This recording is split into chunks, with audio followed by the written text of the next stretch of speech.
Hello, welcome back in the next class my dears. हम लोगों ने पीछे क्लास में पढ़ा था कि गांधी जी क्या कर रहे थे, उनसे रिक्वेस्ट कर रहे थे अपने हेडमास्टर से। जब वो 7th स्टैंडर्ड में थे तो उनके स्कूल में एक हेडमास्टर थे जो कि बहुत ही डिसिप्लिनियर थे, नियमवादी थे और अपने बच्चों के बीच में बहुत ही फेमस हो गए थे। उन्होंने जिम्नास्टिक और क्रिकेट का आयोजन का कंपलसरी कर दिया था कि सारे बच्चे मतलब बॉयज़ सारे लड़के करेंगे तो करेंगे। हायर अपर स्टैंडर्ड के जो भी बच्चे हैं वो कंपलसरी है कि उसको जिम्नास्टिक और क्रिकेट करना था।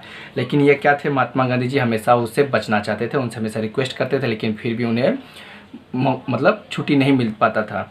लेकिन रिक्वेस्ट करने का रीज़न यही था कि वो ताकि अपने पिताजी को सेवा कर सके। ठीक है, तो अब हम इससे आगे बढ़ते हैं। Now it so happened that one Saturday when he had school in the morning. देखिए, ये तब जाके एक शनिवार को ऐसा हो पाया।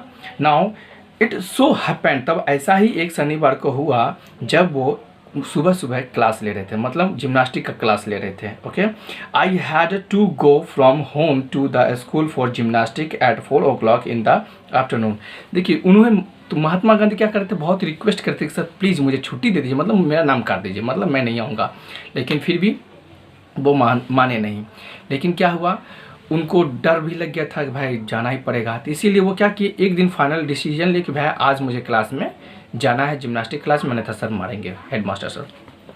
ठीक है, लेकिन हुआ क्या, 4 बजे gymnastic at 4 o'clock in the afternoon, मतलब आफ्टरनून 4 बजे शाम में उनको जिम्नास्टिक क्लास करना था।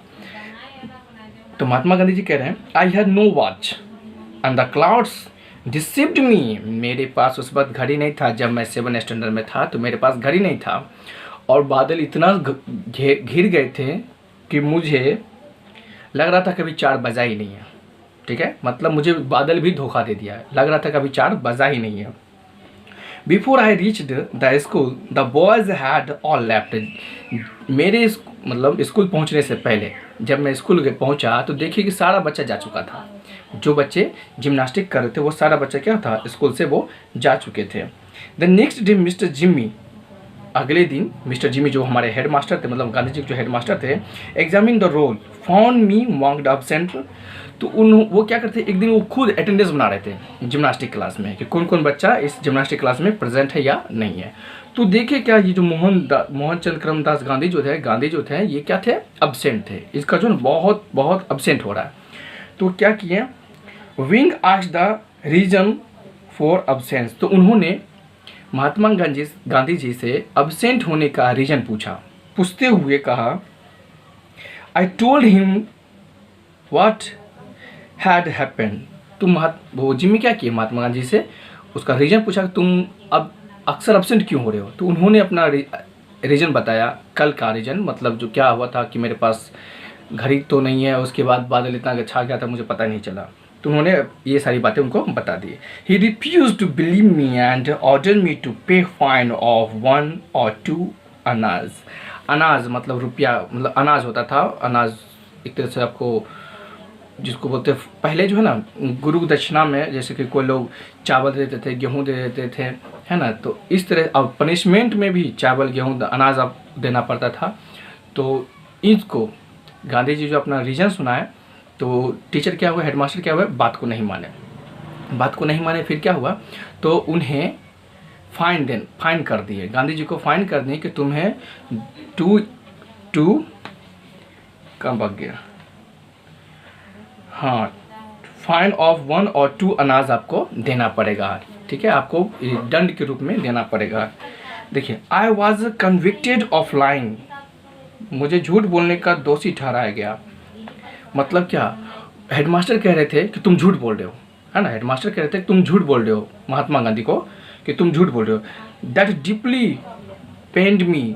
जब हेडमास्टर कह रहे थे कि तुम झूठ बोल रहे हो तो उनको दिल में दर्द हो रहा था, मतलब उनको दिल में चोट लग रहा था कि सर मैं सच बोल रहा हूँ तो आपको झूठ लग रहा है। ठीक है, how was I to prove my innocence. तब महात्मा जी कहते हैं मैं कैसे अपनी निर्दोषता को दिखाऊँ, आपको कैसे समझाऊँ कि मैं सच बोल रहा हूँ। ठीक है, देयर वाज नो वे, कोई तरीका ही नहीं था वहाँ पे कि उनको मैं बताऊँ हकीकत बता तो रहा था, लेकिन वो समझे, हकीकत वो समझे, कोई दूसरा तरीका नहीं मिल रहा था। I cried in deep anguish, मैं बहुत ही कष्ट में बहुत रोया, ठीक है, मैं कष्ट में बहुत रोया। आई saw that man of truth must also be a man of care, तो मैंने देखा कि जो व्यक्ति सच्चाई में विश्वास रखते हैं और जो सच में रहते हैं, उन्हें अपने आप को ध्यान भी रखना होगा, अपने आप का ख्याल भी रखना होगा, क्योंकि महात्मा गांधी क्या सच बोल रहे थे, है ना, उन्हें अपने आप को ख्याल भी रखना होगा। This was the first and last instance of my carelessness in school, यह मेरा प्रथम और आखिरी केयरलेसनेस का उदाहरण है, मतलब लापरवाही का उदाहरण है कि इनकी मेरे जीवन में यह प्रथम और अंतिम लापरवाही मेरे साथ घटी, जो कि सर ने मुझे फाइन दिया और मुझे कुछ कहने का उदाहरण मतलब इनोसेंस होने का प्रूफ नहीं दे पाया। ये मेरा फर्स्ट और लास्ट था। आई have a faint recollection that I finally succeeded in getting the fine remitted.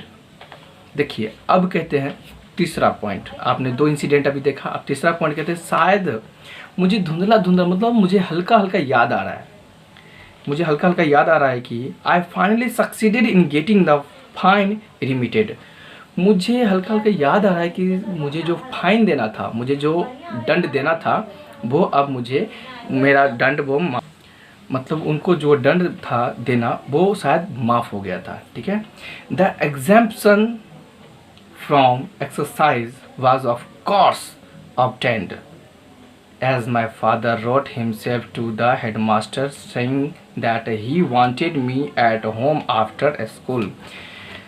देखिए उन्हें मतलब कहते हैं कि महात्मा गांधी को वो वहाँ से स्कूल से छुट्टी मिल गया था, महात्मा गांधी को स्कूल से छुट्टी मिल गया था। क्यों और कैसे? क्योंकि महात्मा गांधी के पिता खुद एक पत्र लिखे, महात्मा गांधी के पिता खुद एक पत्र लिखे हेडमास्टर को कि मेरे बेटे को छुट्टी दे दीजिए उस जिम्नास्टिक से, ताकि वो मेरा सेवा कर सके, ठीक है। उन्होंने सच्चाई बातें बता दी हेडमास्टर को पत्र के द्वारा, तब जाकर के उन्हें छुटकारा मिल गई, ठीक है।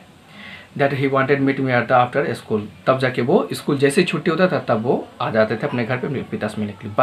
बट तो I was none the worse for having neglected exercise, I am still paying the penalty of another neglected।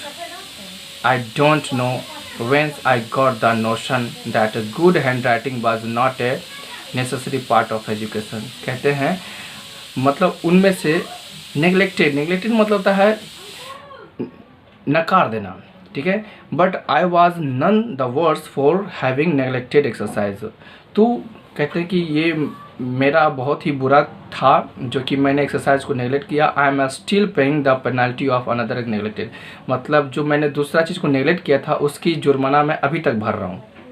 I don't know, मैं नहीं जानता हूँ। Whence I got the notion, मैं नहीं जानता हूँ कि मुझे यह इच्छा कब आई that good handwriting was not a compulsory part of education.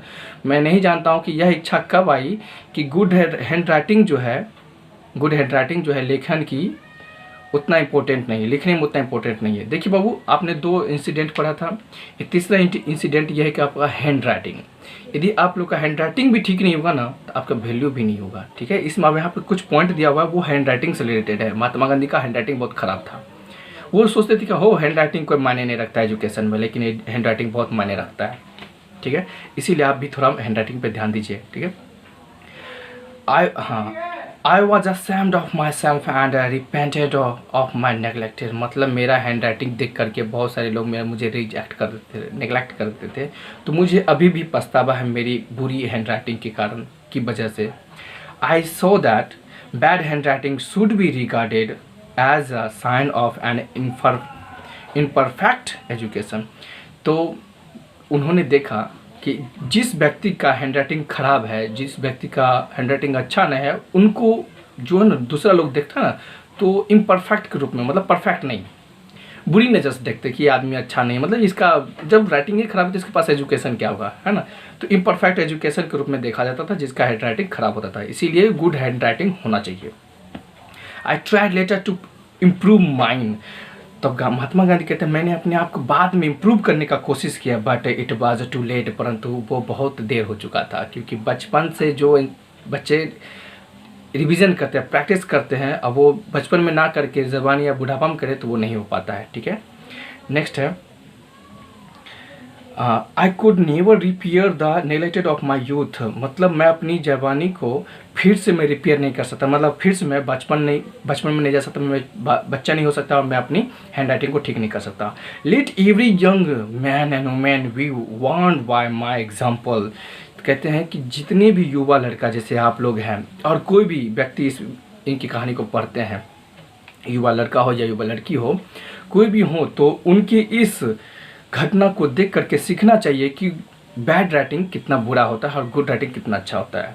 ठीक है, and understand that good hand writing is a necessary part of education, और यह समझना चाहिए कि गुड हैंड राइटिंग कितना इस नेसेसरी पार्ट है शिक्षा का।